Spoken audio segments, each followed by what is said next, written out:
안녕하십니까. 자서전 읽어주는 남자 이천보입니다. 오늘은 인류의 눈물을 닦아주는 평화의 어머니 한학자 총재 자서전 3장 어린 양 혼인잔치는 세계를 구원하는 등불 시장의 참뜻 가슴에 품고 편 들려드리도록 하겠습니다. 어머니의 통일교회 공식 입교일자는 1955년 12월 15일입니다. 이듬해 춘천 약사동 집에서 주일 예배를 드리면서 춘천 통일교회가 작으면서도 큰 첫걸음을 떼었습니다. 나는 1956년 초 봉희초등학교를 졸업한 14세 소녀였습니다. 따뜻한 해설에 내리쬐던 어느 날 어머니가 내게 말했습니다. 서울에 다녀오자. 나는 왜 서울에 가는지 알지 못한 채 어머니를 따라 서울로 올라왔습니다. 그날 청파동 교회에서 처음으로 문 총재를 만났습니다. 교회는 반자를 두른 아담한 2층짜리 척산 가옥이었는데 교회라기보다는 가정집에 가까웠습니다. 나는 문 총재에게 공손히 인사했습니다. 문 총재는 내 인사를 받으며 어머니에게 물었습니다. 이 아이는 누구인가?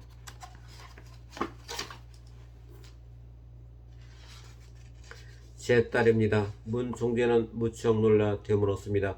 이렇게 예쁜 딸이 있었나? 그러고는 눈을 감고 잠시 명상에 잠겼다가 내 이름을 물었습니다. 나는 또 공손하게 대답했습니다. 한학자라고 합니다.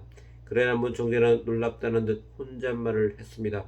한학자가 한국 땅에 태어났다. 한학자가 한국 땅에 태어났다. 한학자가 한국 땅에 태어났다. 똑같은 말을 3번이나 반복하는 것이었습니다. 이어 또 혼잣말로 감사의 말을 덧붙였습니다. 한학자라는 이렇게 훌륭한 녀석을 한국에 보내주셨군요. 감사합니다. 나도 그렇지만 어머니 역시 의아하게 생각했습니다. 이상하다. 어째서 내 딸에 대해 똑같은 말씀을 3번씩이나 하시는 걸까? 문 총재는 나에게 다짐을 받듯 말했습니다. 한학자 앞으로 희생해야지. 네. 기차를 타고 돌아오면서 나는 희생이란 말에 대해 곰곰 생각해 보았습니다. 문 총재가 말하는 희생은 교과서에서 배운 희생과 분명 다를 것이었습니다. 더 높은 의미의 희생, 더 고결한 희생, 더 완전한 희생을 말하는 것이라 생각했습니다. 어떤 것을 희생하느냐도 중요하지만 무엇을 위해 희생하느냐가 더욱 중요할 것이었습니다. 덜컹거리는 기차 레일 소리를 들으며 빠르게 스쳐 지나가는 창밖의 풍경을 바라보며 뚜렷이 가늠되지는 않았으나 무엇을 위해 희생해야 할지 생각해 보았습니다. 그날 이후 희생은 내 마음속 하나의 화두처럼 각인되었습니다. 훗날 생각해보니 희생은 평화의 어머니로 살아가야 할 나의 또 다른 이름이었습니다. 하나님이 곧 나를 찾아오시리라. 존 모의 할머니는 내가 말을 알아듣기 시작할 무렵부터 변함없이 한 가지 사실을 가르쳐 주었습니다. 하나님의 너의 아버지시다. 심지어는 이렇게도 말했습니다. 엄마는 유모와 같다. 너를 하나님의 딸로 키울 뿐이다. 나는 태어나기 전부터 복중신앙이었던 터라 그 말을 거부감 없이 받아들이며 성장했습니다. 하나님이란 말을 들으면 마음이 포근하고 한없이 넓어졌습니다. 어머니는 나를 키우면서 세속적인 삶에 물들지 않고 하늘의 뜻을 실현시키는 사람으로 만들기 위해 뼈가 녹아나는 것도 개의치 않았습니다. 일편단심 하나님 앞에 절대 복종하고 절대 순종하는 길을 걸었습니다. 딸이 세상의 유혹을 접하지 않고 순수하게 자라도록 철저히 보호했습니다. 그 정성에 부응하던 나는 고고한 학처럼 성장해 갔습니다. 사춘기가 시작되는 중학생 시기에도 조용히 독서를 하고 공부에만 마음을 쏟았습니다. 나는 종로 사직동에 있는 성정여자중학교에 입학했습니다. 인왕산 남쪽 기슭 햇빛 고른 사직동에 자리한 아담한 학교였습니다.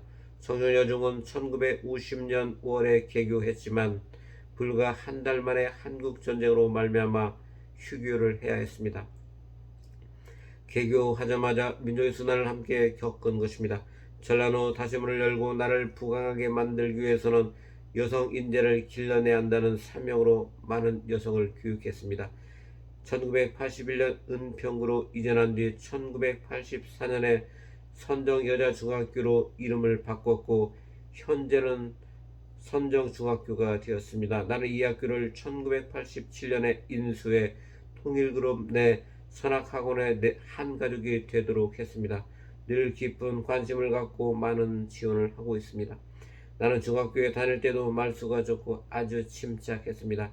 열심히 공부해 성적은 늘 상위권에 들었습니다.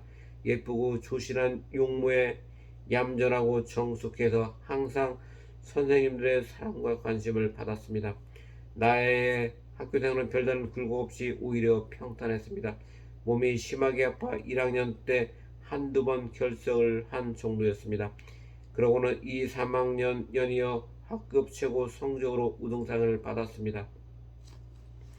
밖에서 하는 활동이나 운동보다는 조용한 분위기에서 책을 읽고 음악을 즐겼습니다. 또 하나의 취미는 그림 그리기였습니다. 초등학교에 이어 중학교 때도 미술에 취미와 소질이 있었지만 그림만 그리는 화가가 될 생각은 없었습니다. 중학교 3년 내내 학급 대위원을 지냈고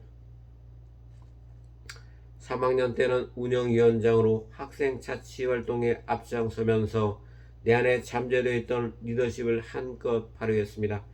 하루는 전교생이 모인 자리에서 단상에 올라 학생회에서 결정된 상을 발표했습니다. 차분하면서도 당당한 나의 태도를 보고 선생님들은 입을 모아 칭찬했습니다. 학자가 정말 대단하구나. 조용하고 얌전한 줄로만 알았는데 통솔력이 뛰어나네. 선생님들은 미처 몰랐던 나의 새로운 모습을 발견하고 따뜻한 관심을 기울여 주었습니다. 사춘기가 찾아왔을 때도 삶에 관해 고민하거나 방황하지 않았습니다. 항상 외할머니와 어머니가 하늘을 모시고 사는 신앙을 심어주신 덕분이었습니다. 특히 어머니가 엄격하게 신앙생활을 이끌었습니다. 그때는 너무 힘들다거나 고달프다는 생각이 없었던 것은 아니지만 몇 년이 흐른 후 그것이 언젠가 하늘의 독생녀로서 하늘의 독생자를 만나기 위한 준비였다는 것을 알게 되었습니다. 그런 외적인 신앙 환경과 함께 내적으로는 나 스스로 흔들리지 않는 신앙의 굳건한 뿌리를 내리고 있었습니다. 이 시기 나는 많은 독서를 했습니다. 성자 성녀전을 즐겨 읽었고 문학작품도 많이 읽었습니다. 특히 펄벅의 대지를 좋아했습니다. 이 작품의 등장인물들은 자연과 운명에 맞서 삶을 개척해 나가지만 인간은 결국 대지로 대변되는 자연의 품으로 돌아가야 하는 존재임을 깨달을 수 있었습니다. 자연을 성장하는 하나님의 품을 결코 벗어날 수 없는 것이 인간입니다. 내가 고향을 사랑하는 노래를 많이 듣고 고향에 관한 소설을 많이 읽게 된 것은 결국에는 하나님과 함께하고 싶은 간절한 뜻이 있었기 때문입니다. 어릴 때부터 나는 하나님을 나의 아버지로 알았기에 내가 읽는 모든 작품은 자연스럽게 하나님과 연결되었습니다. 그러다 보니 세속의 거친 환경으로부터 나 자신을 완전히 격리하고 마치 수녀처럼 정결하게 생활했습니다. 나 자신의 뜻이 아니라 하늘의 인도하는 삶만을 살았습니다. 특히 이 시기에 성경을 많이 읽었습니다. 하나님의 창조 역사와 인간의 타락 역사 그리고 중심 인물들을 통한 하나님의 구원 역사를 읽으며 수많은 밤을 눈물로 지새웠습니다. 하나님은 인간을 당신의 자녀로 사랑하시기 위해 창조하셨습니다. 하지만 오히려 그 인간으로 인해 고통받고 슬퍼하시면서도 다시 당신의 자녀로 품으시는 하나님의 한많은 역사를 읽으며 가슴이 아파 잠을 이루지 못한 것이 하루 이틀이 아니었습니다. 그러면서 나는 자연스레 문총재가 내게만 했던 희생에 대해 더욱 깊이 생각하게 되었습니다. 나는 하나님을 위해 무엇을 희생할 것인가? 이 물음이 내 삶을 송두리째 바꿔가고 있었습니다. 내가 고등학교에 진학할 무렵에는 전쟁이 끝난 뒤라서 거리마다 부상자가 넘쳐났습니다. 전쟁과를 비롯해 수많은 아이들이 굶주림과 질병으로 많은 고통을 받았습니다. 병에 걸려도 제때 치료받는 사람은 드물었습니다. 나는 그들의 상처와 아픔을 치유하고 밝은 세상으로 인도하기 위해 중학교를 졸업한 1959년 봄에 성요셉 간호학교에 입학했습니다. 나 자신이 아닌 다른 사람을 위해 사는 삶은 희생과 봉사를 전제하지 않고는 생각할 수 없습니다. 나는 어린 시절부터 혹독하게 신앙을 키워오면서 가슴속에 간직한 꿈이 있었습니다. 그것은 인류를 구원하기 위해 역사를 점철해 나오신 하나님을 회원해 드리는 것이었습니다. 역사의 쇠사슬에서 자유롭게 해드리는 것이었습니다. 하나님은 결코 다른 사람 위에 군림하는 자리에서는 만날 수 없습니다. 자신보다 어렵고 힘든 사람을 위해 묵묵히 일하는 자리에 찾아오십니다. 내가 더욱 낮은 자리에서 하나님의 뜻과 하늘을 되새길 때 그 하나님이 곧 나를 찾아오시리라는 것을 이미 알고 있었습니다. 하늘과 땅의 봉황이 만나 1950년대 말에 여자 혼자 살아가기란 쉽지 않은 일이었습니다. 어머니의 손에 쥐어지는 대로 여러 일들을 하면서 살림을 꾸려갔습니다. 그래도 어머니는 그 고난과 시련들을 무사히 이겨냈으며 정성스러운 기도 생활을 한시도 쉬지 않았습니다. 그런데 어느 날 문득 이래서는 안 되겠다는 생각이 들었습니다. 이렇게 의미 없는 삶을 꾸려나가기보다는 더 가치 있는 삶을 살아야겠다. 어머니는 외할머니와 나를 외숙모에게 부탁하고 아예 청파동 교회로 들어가 헌신 생활을 시작했습니다. 교회에서 어머니는 가장 굳은 일부터 스스로 도맡아 했습니다. 사람들이 말로 해도 언제나 즐겁고 감사하는 마음으로 일했습니다. 일찍이 북한에서 그 누구보다 철저한 신앙생활을 했음에도 통일교에서는 초심자로서 새 출발을 했습니다. 하지만 교회에서 너무 힘에 벅찬 일을 하느라 몸이 쇠약해질 대로 쇠약해져 그만 지병을 얻고 말았습니다. 다행히도 어머니는 옛날 복중기 시절부터 자매처럼 가깝게 지내던 부인 식구들이 살고 있는 노량진의 거처를 정하고 그들과 함께 지내며 서로 보살핀 덕분에 건강을 조금씩 되찾았습니다. 나는 간호학교에 다니면서 일요일이면 청파동 교회에 예배를 드리러 갔습니다. 어느 일요일 어머니는 나를 보자마자 한쪽으로 데려가 조용히 속삭였습니다. 내가 며칠 전에 종잡을 수 없는 꿈을 꾸었구나. 무슨 꿈인데요? 글쎄 흰 예복을 입은 교회 여자 식구들이 분홍빛 꽃을 들고 서 있는데 내가 문 선생님 앞으로 걸어가지 않겠니? 그때 갑자기 하늘에서 천둥 번개가 치더니 한 곳으로 떨어지더라. 몰려든 사람들이 너를 부러운 눈빛으로 바라보았는데 그러다 꿈에서 깼다. 곧 세상이 깜짝 놀랄 일이 일어날 꿈인 것 같아요. 그렇지. 분명 몽신은 몽신인데 무슨 뜻인지 짐작조차 못하겠구나. 그때만 해도 교회에서는 문총재를 선생님이라 불렀습니다. 어머니는 그런 몽씨가 하나밖에 없는 딸이 세계를 구원할 참 어머니가 되리라. 나는 하늘의 엄청난 계시라고는 생각조차 못했습니다. 하지만 나는 하나님을 위한 희생의 삶을 살기로 결심했기에 그 몽씨의 의미를 어렴풋이 깨달았습니다. 그러던 1959년 가을에 전국 전도사 수련회가 청파동 교회에서 열렸습니다. 나는 어머니와 함께 수련회에 참석했습니다. 비좁은 교회 한켠에서 수련회를 진행하느라 분주한데 한편에서는 또 다른 중대한 일이 추진되고 있었습니다. 2달 전부터 신앙심 깊은 원로 할머니들을 중심으로 문총재의 송원이 서서히 준비되고 있었습니다. 어느 날 원로 여자 식구 한 사람이 문총재를 찾아가 꿈 이야기를 했습니다. 하늘에서 수많은 학대가 날아오는데 손으로 쫓으면 날아오고 쫓으면 또 날아와 문 선생님을 덮었습니다. 그때 문총재에 성원하고 싶어하는 처자들은 무척 많았습니다. 문총재가 별다른 반응을 보이지 않자 그 원로 식구는 확신에 차서 말했습니다. 제 꿈은 신부의 이름에 학자가 들어가야 한다는 하늘의 뜻이라고 생각합니다. 그러나 당시 나는 학교를 다니는 학생이었고 문총재에 비해서도 너무 어렸기 때문에 내 이름은 많은 후보자들에 밀려 거론조차 되지 않았습니다. 어머니는 기도를 올리다가 또 몽실을 받았습니다. 봉 한 마리가 하늘에서 내려오고 또 한 마리는 땅에서 올라가 만났는데 하늘 봉황이 문 총재였습니다.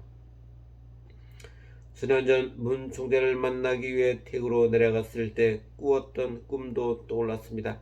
황금용 한 쌍이 소를 향해 엎드려 있는 꿈이었습니다. 어머니는 그 꿈들이 도대체 무엇을 의미하는지 골똘히 생각해 보았으나 짐작조차 할 수 없었습니다. 하는 새벽 냉수욕을 한 어머니가 맹세문을 읊다가 하늘의 소리를 들었습니다. 하늘에서 내려온 봉황은 참 아버지를 상징하는 것이요 땅에서 올라간 봉황은 참 어머니를 상징하는 것이니라. 어머니는 꿈에 실마리가 풀려 너무 기뻤으나 입을 꾹 다물고 매일 교회에서 정성을 드렸습니다. 나는 16세가 되자 유달리 성숙해서 교회 갈 때면 사람들의 눈길을 끌었습니다. 식구들은 그런 나에게 귀티가 나고 몸 단장이 깔끔하다는 칭찬을 아끼지 않았습니다. 학자는 고요함과 정숙함이 꼭 그 이름처럼 학을 보는 것 같아 어디 그뿐이겠어. 예도 바르고 가만 보면 판단력과 관찰력도 뛰어나 북한에서부터 온갖 어려움을 겪었음에도 때묻지 않은 순수성과 뜻에 대한 복종의 미덕을 품고 있었기에 여러 사람이 나 함께 있을 때면 마치 군계 일학과 같았습니다. 그러나 칭찬에 치우쳐 나를 내세우거나 경거망동하지 않았습니다. 문 총재는 무엇보다 자신을 희생하고 헌신하며 위하는 마음을 가진 여성을 찾고 있었습니다. 학벌이나 가문, 재단의 많고 적은 미모는 따지지 않았습니다. 절대적인 믿음을 가지고 이 세상에 사랑을 베풀 수 있는 여성이어야 했습니다. 또한 그 여성은 세상을 구원할 수 있어야 했습니다. 그 여성을 찾지 못해 문 총재는 성혼을 하지 못하고 있었습니다. 우주의 어머니가 될 하늘 신부가 바로 가까이 있다는 사실을 아직 모르고 있었습니다. 나는 하늘의 뜻을 깨닫고 있었지만 말할 수 없었습니다. 그것은 문 총재의 사명이자 책임이었습니다. 오늘은 여기까지 들려드리도록 하겠습니다.